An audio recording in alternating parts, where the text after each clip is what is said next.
Hello, good morning. Welcome to Two Girls in a Pod. I'm Sharon. I'm Christy. So happy to be here once again. So, one of the things is that, we talk about how we come up with the process for what we talk about. It really is from the comfort of our home where we start just talking and sharing different ideas. Yes. And I think, one of the things we learn in that is that these conversations are not just about what goes on the podcast, but it's also stuff that really helps us. It's this constant, and you always say we do a lot of reading and just those different kind of things that we do in order to continue to learn and grow in this whole experience. Mhm. So I think those are important things. The other day we were talking because I think so many people, and you often hear it even today, people are often talking about money, finances, what's going on with them. It's a big deal in people's lives. It's the though. Society kind of requires us to have some.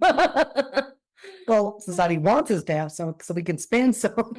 Yeah. I think the interesting thing is though what we were talking about the other day, and it really resonates because I feel like this is something that has come up in my practice quite a bit. And it's people with financial trauma. And we're always talking about all kinds of trauma. Mhm. But how often do we actually sit and talk with people and understand that financial trauma is a huge component in people's lives? Mhm. It is, and I think to really understand what that means, I mean, we first heard about it used in that term on Yo Quiero Dinero. And I think, she's had a lot of guests on that talk about their financial traumas and how they learn to move past that. And there's a lot of single parent homes out there, and it's really difficult sometimes for a single parent, and so the kids grow up with that kind of maybe stressors around that kind of thing. And so that would be like a financial trauma. So, but one of the stories that was being told on one of her podcasts the other day was this gal had mentioned that that's how it was for her, and they were constantly moving when she was younger. And she said that she eventually had to realize that was the beginning of her journey of learning. So instead of just saying that she was a victim of this, she used it to view it as her jumping off point to understand this is not the life I want. So she educated herself to do something different. And I think that's the biggest thing. And oftentimes, when people are talking about their financial traumas, and you're right, a lot of times it's a single family, not always, but I'm talking about some that are coming to my mind. Moms raising them, they're on every form of public assistance. They're burning all their bridges with their relatives because they're not able to get ahead. And sometimes I think as a child, well, then you grow up and then you get so afraid. What happens is you work for money and in the back of your mind, having a lack of money always stays with you. So everything you do, and it's driving this mood. And what it is doing is getting in the way of you ever being able to have any kind of financial success. Yeah, because it seems like it kind of keeps you stuck in that line of thinking. And when you're coming from, it's really a place of lack in your mind. It's really hard to see possibilities. And I think that's what it is. And we're talking about that. I was looking back on my life and thinking, did I have those financial traumas? We didn't grow up with a lot of money, but because I grew up on like a more farm ranch kind of thing, we always had food. Yeah. We always had a place to play. We always had somebody to entertain us because I have several siblings. So I never thought of it as a lack of. Yeah. It wasn't until I got older that I realized my parents did not make a lot of money. Mhm. I mean, I'm talking for the amount of kids they have, what they had, and how they managed to do it. I don't know, but I so admire it. And I think the other thing is too, is I think sometimes parents talk to their children about that financial piece. And now what that's doing is that puts that into the child's head as well. Yeah. I think that parents have best intentions in having those conversations, but I do know that I remember when I was younger, and I don't remember what had happened, but I do remember my mom sitting down with me and having the conversation that we're gonna have to, the way she would put it, we're gonna have to tighten the purse strings right now because of something, something, you know? And I was pretty young, but I remember that really well. And I think I could feel her stress over it. And once again, whether and not that there's any intention, and I think sometimes parents think, well, if we let them know why we're not gonna get that extra bag of candy or whatever it is, but the child then doesn't understand that because they do the conception of money and stuff like that. But anyway, I think those things start to happen, but then, I've had so many clients who hold on to that money, so they'll make money, they'll make money, they'll make money, and they put it away, and I finally say, "What are you making money for?" "So I'm not poor." "Well, you're also not living like you have money, so you're still living the life of poverty." Yeah. But in their head, that is something really, really hard to switch. But I will tell you, it is so amazing to me when I see that, right, in that thing, and they go, "Oh my God, I'm still living like a poor person." Mhm. And then to realize that there is financial trauma. And you look, there's like, and I always tell people, you can't go back to who that kid was because that kid doesn't exist, nor does that circumstance exist. I said, all that exists now is as an adult. What is your potential and how much do you want to make and how do you want to figure out how to do that? But it's that financial trauma that gets in the way of people being oftentimes financially successful. Well, fear comes into play. They don't want it to be like it was when they were kids and they felt like it was hard. And I was telling you this the other day, when I was thinking about that and fear's intention, the intention of fear is to keep you stuck. Yeah. And sometimes fear will motivate us, but only if there's a real danger. Then it motivates us. But when we're talking about just those things that are kind of made up in our head, and we all do it. I mean, we Mhm. talk about that all the time. Yeah. Well, and that's what it comes down to is what you believe, I mean, is going to keep you in that state of fear. If you're constantly thinking, even when you have money, that it's going to be gone, you stay in that place and it's a stressful place to be. So you don't see other possibilities. And one of the memes that I always love, it doesn't matter what they're referring to, whether it be whatever you're trying to change in your life, is don't focus on fighting the old, but creating the new. And I think that's there's so much power in that because I think once again, when I'm fighting the old, am staying stuck in the old. Yeah. I feel like I feel like I'm having forward progress or movement, but in essence, I'm not. I'm Mhm. just that hamster on the wheel. Yeah. Or I don't want to be like that person. And I'll hear that I don't want to be financially like my parents or what I came from. But yet everything in your mindset is keeping you exactly in that mindset. When you have the finances, but you still feel like it's not enough and you're not doing anything with them, you are living in the state of poverty. Mhm. And people, well, no, I'm not poor. I got money. Well, you're not using it. Mhm. It sits there and you're still worried about money. Yeah, if you're still sitting there Mm. constantly in a state of worry over not having it or losing it, you're still in the same boat. The thing is that oftentimes in order to make money, you have to spend money. That too. Well, because it's an ebb and flow, and I know when you always say that about currency. Currency, it's like it's movement. That's what it does. Yes. And when we realize that if something goes out, something can come back in. But people with financial trauma, their thing is it's going out and nothing's coming back in. Well, everything feels like a risk. And sometimes you do have to take a little bit of a risk. And even if it's just a small step, we decided to do that with our coloring books. Oh, yeah. Grateful Beginnings coloring books, by the way, on Amazon. I like that little segue and plug that was, I didn't even think it was there. But exactly. That was We had one. to invest in that to get that going, but I really feel like it's been worth it so far, and it's so important, the message that we wanna put out there to start that dialogue with kids about gratitude. And that's why if you're in a place of gratitude, and that's why I always think it's important and why gratitude is such a huge thing, even for our coaching business, is because if you can have gratitude for what you have, it can grow. But if I'm staying in a place of lack of and stressing about it and stuff, nothing's growing. I am literally stuck. Yeah. And I think people will sit there and say, well, you can't just pretend you have money. That's magical thinking. That's not when people are talking about that, they're talking about visualization. And what that means is they're visualizing what their life would look like in that instance. And we constantly talk about this. The brain does not know what is real and what is not. So when you're living in that, you're visualizing that, you're feeling that, and you're doing it, the brain goes, oh, this must be what is. It does not work in the same realm of reality that we do. Gratitude is a great way Mm. to flip the switch on those financial traumas. And I really feel like that if you are present with what you have and you shift to that gratitude piece, it really does. It shifts your frequency.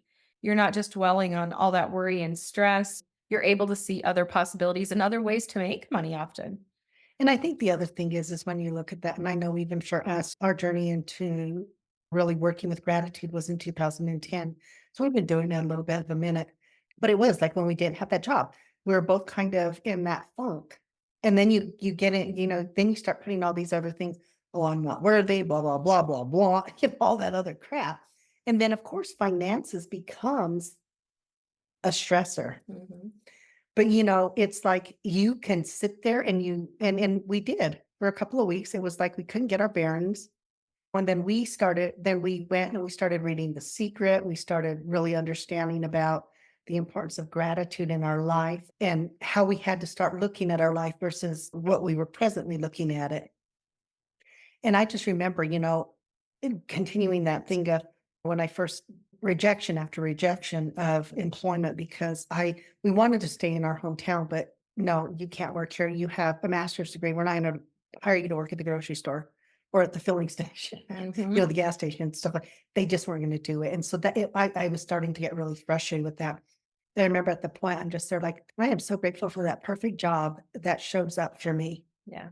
And it was funny because then my friend calls me and she says, hey, are you still looking for work? And I go, yeah. And she goes, well, they're hiring where I'm working at as a military family life counselor. Do you want to do that? And I was like, okay, I don't know what that is, but I can do that. And she was doing it. She explained it. So I'd applied for like 10 jobs that week or something. And I remember we were walking and going to hang out with my cousin for a few minutes and my phone rings. And so I'm thinking it's the MFLAC and it's not. So that day, within what, 20 minutes, I got 3 job offers.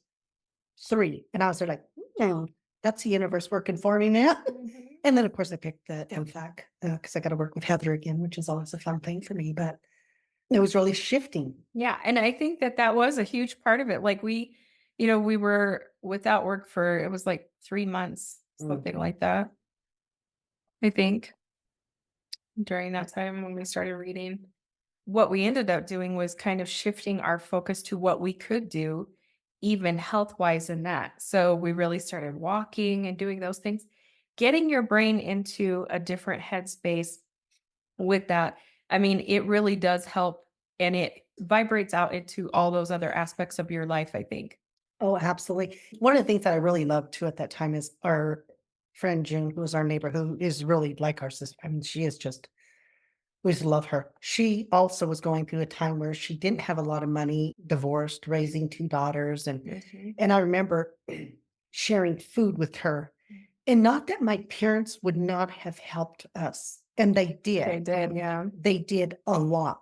But the thing was is I didn't feel it was right to rely on them. They were on fixed income Yeah. and all of that. But I would feel good. I would go over and help them do stuff or whatever. Mhm.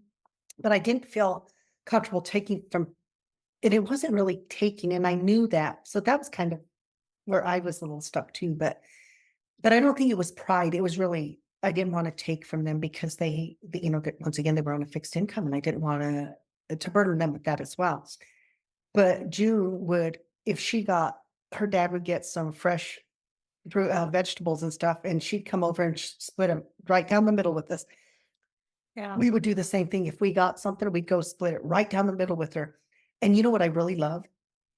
Is the place she's at today and the place we are at today. Yeah.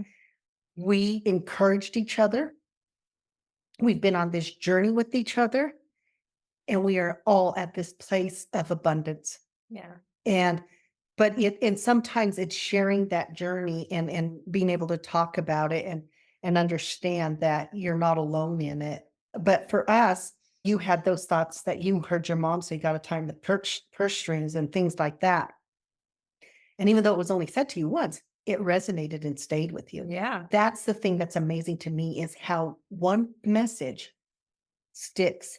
Yes. And I think that the more that you can identify those things and realize emotions are a record of your past. And so if you're staying in fear based on those rooted beliefs because you had those things when you know, in your past, but not focusing on them to put them out there as your future, you've got to flip the switch somehow. And I think that, like I say, gratitude is the best way to do that. And I think the other thing is that part of what I love about our coaching is it's mentally prepared for success because it's mental things that get in the way of our success. Mhm.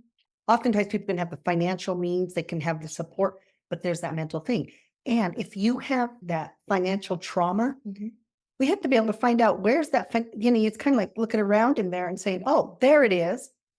Oh my God, that's where this comes from. Yes. Now, how do we flip that switch and make it into a more positive thing for you, a motivator, so to speak? Yeah, because identifying it will give you a lot of information. I know that a lot of people, I've had that in my mind. I knew that my mom had told me that, but until I really even talked about it and looked at it and realized that I had formed my idea around money, around things like that, when you start to look at it like that and analyze that, then you can let go of that and realize it's a limiting belief that has been present in your life all this time, but that there is a way to flip that.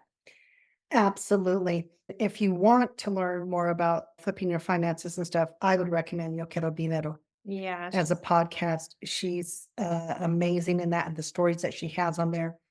You can start to identify with some of these people of, oh my goodness, yeah, this is, I didn't realize that.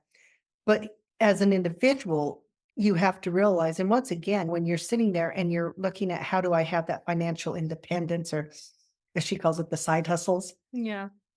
fear gets in our way. And sometimes when we come from a place of lack of, you also develop this belief system that I don't deserve, Yeah. I'm not worthy of, Yeah. which people don't understand. That's the flip side of that too. Yeah. I'm poor because, well, that's just my lot in life, and I don't really deserve to be happy because of where I started, blah, blah, blah. We will constantly, and that's that subconscious coming up to keep us stuck as well.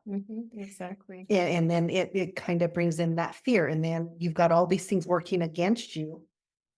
But at some point, you have to understand that you are the puppet master of all of those things that are working against you. Yeah, And when you start looking at that, you can find some deep rooted stuff that you didn't even realize was having an impact on how you view your finances today. it is, it's going to look different for everybody. And so you have to really look at the why for you. You know what I mean? You can't sit there and say, oh, I want that person's wealth. Well, you don't know how that person got their wealth. And even if you go research it, there's going to be variables that they have that you cannot replicate. Well, You can use it as like inspiration. and you may find out they made it in ways that you don't want to. You said, I'm not willing to do that. I don't like prison. No. I didn't even necessarily mean illegal, but Well, see where my mind. Well, exactly. Sometimes even in that, if you're going to do so, and we've had this in our podcast, in the things that we do, it is very positive based. yeah. And we would not want to endorse things that are not in alignment. Yeah, on some of the podcasts I've listened to, Yo Quiero Dinero being one of them, I know that she talks about on there, even when she was looking at prospects of having on sponsors, ads from and getting sponsored by them. There's certain things that she did not want to endorse, so she wasn't going to use them as a sponsor. And I admire her for that. Well, and you've got to be careful because if you do something that goes against your core beliefs and stuff and it's for money, you're not going to get the satisfaction you think. Yeah. So now you got another problem because now you're feeling guilt for taking money for something that you don't endorse or that's not in alignment with you or whatever it is. Yeah. And so those are all of these things tie in together in our thought processes and how we decide and determine how we move forward. Mhm. But we have to be aware of what is important to us, what are our limitations, what are, well, I don't even know about limitations because I don't think we have limits like that. Mhm.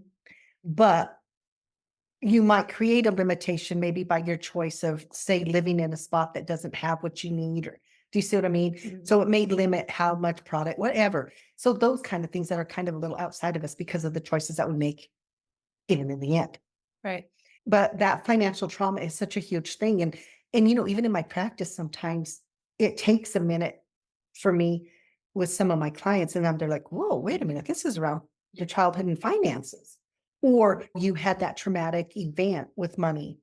And I have clients who it happens later. Yeah. And then it's like, oh no, don't trust, don't trust, don't trust. We're not gonna have money, so we can't trust this, that, or the other. Yeah. So whatever it is. And I think those are the things that you have to look at. And sometimes even as a therapist, that comes in so much later. And then it's like, oh, that's what it is. Yeah. And then some you just learn right away just from listening to them talk about how they grew up and things like that. Then you have others who grew up really in, the projects and stuff like that. And then you ask them and they're like, no, I was never poor. And the reason why is because we're looking at poor in a different light. And this one in particular, they really did not have money. But oh my goodness, he felt really rich and blessed because he had a community. Mhm. He knew his community. His community cared about him, even if it was in the projects. But people have this perception even, oh my goodness, he grew up in the projects, blah, blah, blah. No, it is that perception. Yeah, exactly. That tells you a lot about mindset because if you have a community of people where you're taking care of one another, yeah, a lot of times you don't feel like you're going without, and I feel like that's kind of what we had with our neighbor June. And that's what I had growing up. I really did not know until I got older. And I was actually talking to my mom one day and she was doing finance. And, I was older and I was actually in a general business class or whatever I was taking. And I was doing, and she was doing the bills. She always sat at the table and she did out the checkbook and balanced everything and all that. And we started talking. And then that's when she told me, and I was like, that's all y'all make. That's what comes into it. And that's all it's been for all of these years. So it didn't even really change until later when my dad's VA benefits went up a little bit and stuff like that. But it was like, oh my God, it Mm. was insane. So then I started to understand why getting the crops in was so important because that was the house payment. Uh-huh. Why selling the animals, that was the house payment. Right. But as a kid, you don't know that. You just think, oh, they're selling this, or I just got to work really hard to get the alfalfa in. I don't even like alfalfa, kind of thing. Yeah. But then you start, and then you have a different appreciation for it. Yeah. But those are the things. And you're right. It's that mindset. So you can grow up with no money and still feel like you have an abundance, Right. that you prosper in a way. And once again, it is how one sets up that mindset. Mhm. When it is not set up that way and you have the financial trauma piece of it, that doesn't just happen in childhood. It can happen to anybody at any time. And I have it at different ages with my clients. But the thing is once again, you have to identify, you have to realize that you have a financial trauma before you can overcome a trauma. And because it becomes a way in which you think it's your norm. Yeah. And we talk a lot about that. And it affects your everyday life and how you spend and how you view is if you're constantly, I think, looking at everything as everybody's price gouging and it's, everything's too expensive and that's a really defining mindset. And I know that there's been a lot of things going up in price, Mhm. over the last few years. But I think that your mindset around that still, if you come from a place of gratitude and realize that the products that you're receiving or the services that you're getting, if you could focus on the quality of that and realize that it's things to be grateful for. And that's a really great segue because I had a client and he needed his fence fixed. And so he hires the guy and he's talking to me and he says, "Ah, so freaking expensive and on and on." I said, wait, wait, wait, wait. And he goes, what I said, when you look at the man out there, understand that money you're paying also goes to him. So he gets to provide for his family and children. He goes, well, I didn't look at it that way. I said, no, but think about it. You giving him money provides for his family, and him putting up that quality fence has now appreciated your home. So everybody wins. But the problem is we come from this place of competition or all of these things, not under or lack of. Mhm. And then we don't realize that instead of doing the things like, and then once he was able to switch that in his head and realize, oh my God, you're right. My house went up higher, is has greater value than the amount that I paid him. And he goes, the other thing goes, I never thought about his payment. I just think about the company that's taking my, I said, but the company has to pay him. Mhm. They have to have money for all the equipment that they use. And what we do is we look at that thing of, I think, and we're in an election year and everybody, they start doing all this stuff and it's all just a whole bunch of mind games that they play anyway. Yeah. It really is. Because we can have the same situation today, but right after the election, nothing really changes, but we stop talking about it because and so I tell people, do your best not to get caught up in all the crap. Yeah. The whole thing is to influence and do all that. And I get it. That's what they do. Yeah. But what it does is then you start focusing, even in that, we get so caught up in pointing out all the negatives of a person. In essence, the people who run this country still represent us, whoever it is. Mhm. So it's like this thing of put out the most positive energy you can Yeah. and understand that it's all just talk, but not to get caught up in it. But that's the huge thing. Oh, well, prices are too high, blah, blah. Well, y'all, you have to understand economics too. You have to understand if I'm a trucker and I have to pay more for gas and the distributor's costing more, it's a whole entire thing. It's not just you go in the grocery store, oh man, eggs are more expensive. Currency flows. Yes, but it's that constant thing. Mhm. And we can't have the same prices we did 10 years ago. Right. It wouldn't make any sense. Yeah. And I get it. But even that, as and when people, well, you can't even go and afford it. Sure, you can. If you don't want to buy them from the store, you have neighborhood thing on your Facebook neighborhood. Go look for somebody who sells local eggs. Mhm. Support in that way. Support your local people. Yeah. If you don't want to support big corporations, don't complain. Don't use that. Those become excuses. Once again, that's that subconscious that is making those excuses to keep you stuck. Yeah. Because you will look for reasons why, well, it's too much. I'm not making enough. No, you're not being resourceful sometimes. And that trauma around money is what's driving these comments and Mhm. stuff. Exactly. And I think that unless you identify that, you don't realize how much it's limiting you and keeping you in the same spot. And not to say, and I think that we've had moments like that in the past. Oh, yeah. It's like, crap, here come the bill, blah, blah, blah, blah. And now, where they're like, we're paying our utility bill. I'm so grateful I have utilities. Oh my gosh. Yeah. I mean, I want plumbing, I want utilities. well, yeah. Look at over the past year, how many people have been without power through storms and things like that. And I just think, oh my God, I'm so grateful that we haven't even really had where services blinked off or things like Yeah. that. I'm really grateful for that.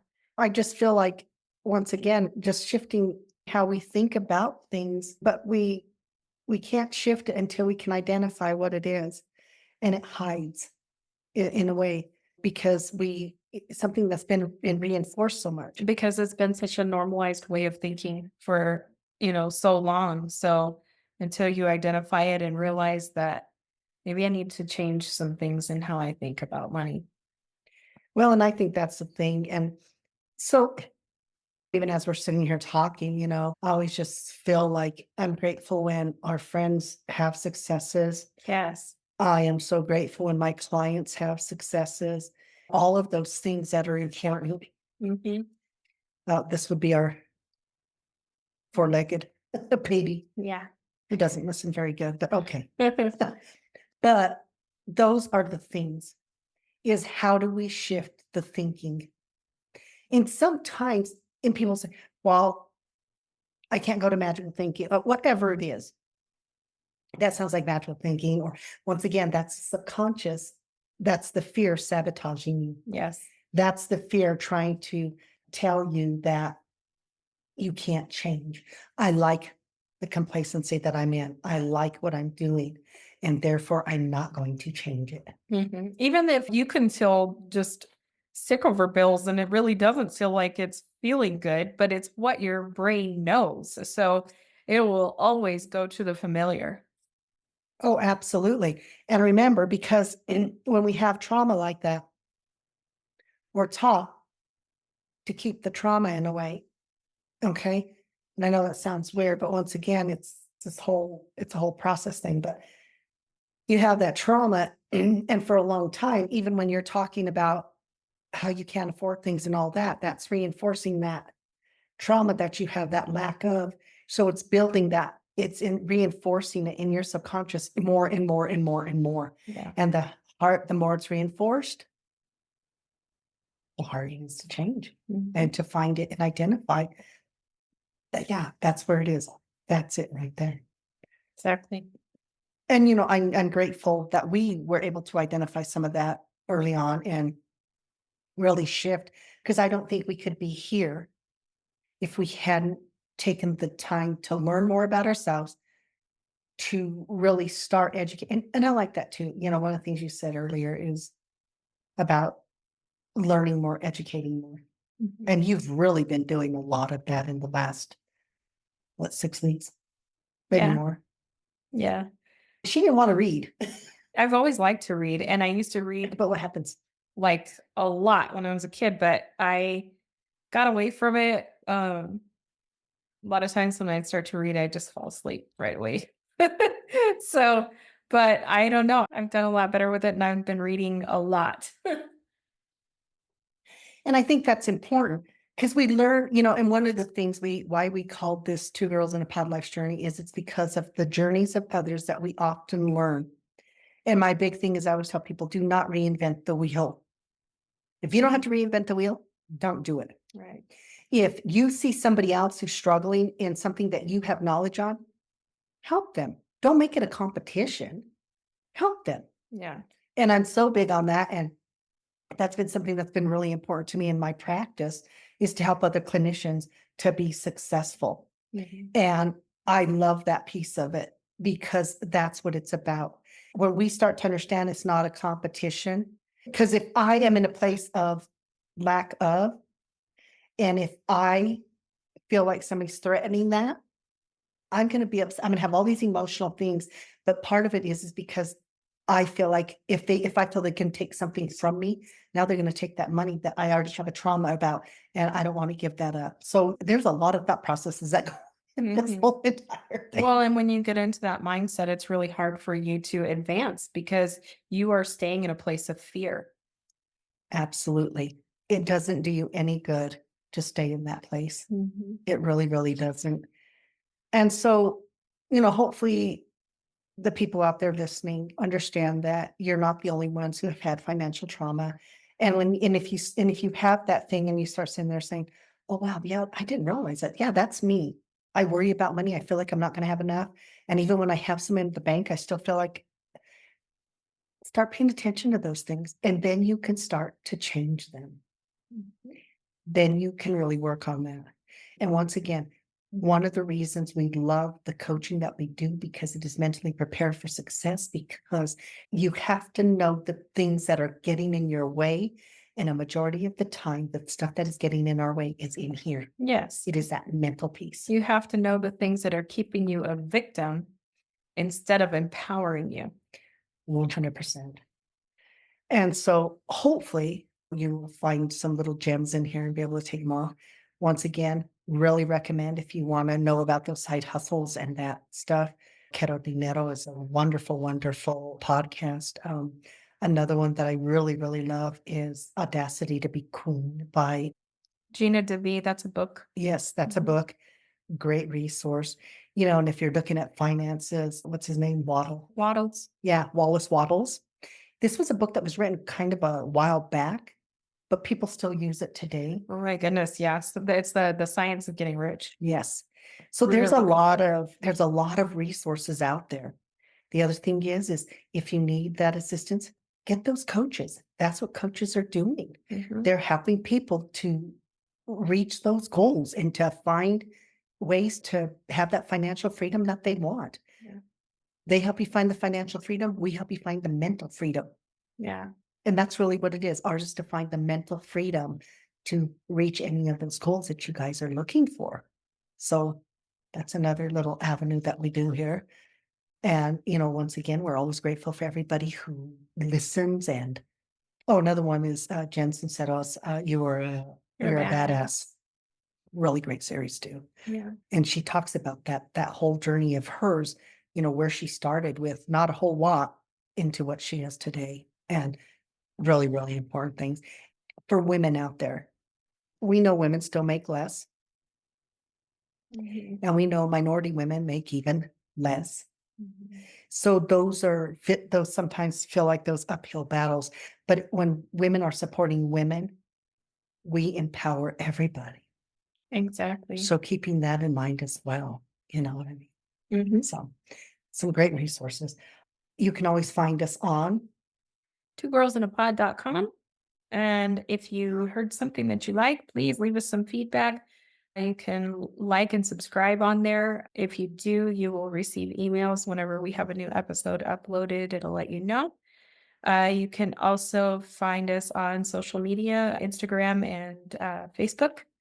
And please like, follow, and reach out to us. We have Adventures of Two Girls in a Pod on YouTube. Check out some of the cool stuff on there. Sharon has some mixology, does up some I do. drinks sometimes. It's what I do for fun. And you know, the other thing is that we also have, along with that, we have our Path to Empowerment, which we have on social media as well. Yes, Path to Empowerment you can find on Instagram. And yeah, that tells a little bit about your coaching. So about what our coaching is about, and just, you know, every once in a while, just little tidbit things we put on there. So once again, and also if you are into gratitude and why it's important, we have the Grateful Beginning series. We have 7 out right now. Yeah, And coloring books. we're waiting. We're gonna have it. I'm sorry, we have 8 out. Yeah. So we'll have 2 more to come. We'll have a series of 10. It really is a great way to talk about gratitude with your children. But you know what? I really like it, and I've gotten a chance to show other people the coloring books themselves, and the adults are there like, I love these. I'll color these. So coloring is a great way to calm the mind, believe it or not. So It is. it's a nice little tool. You know. Therapeutic thing for Yeah. adults and fun way to start a conversation with kids about gratitude. And there is a little story in the back to share with them. So Yeah. So anyway, thank them you. out. Yeah, and thank you so much for joining us. We always appreciate it. And you know what? We will be back next week. Thanks. Bye. Bye.